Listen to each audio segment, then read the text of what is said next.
জন্ম আমারি নবীর যুগে হলে কেমন হতো, জন্ম আমারি নবীর যুগে হলে কেমন হতো, জন্ম আমারি নবীর যুগে হলে কেমন হতো। দুনয়নে রাসূল পাক দেখিলে কেমন হতো, জন্ম আমারি নবীর যুগে হলে কেমন হতো, জন্ম আমারি নবীর যুগে হলে কেমন হতো।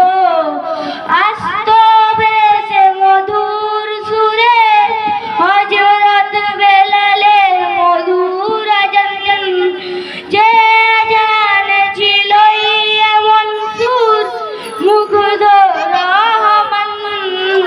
দয়ার নবীর পিছে নামাজ পড়িলে কেমন হতো, দয়ার নবীর পিছে নামাজ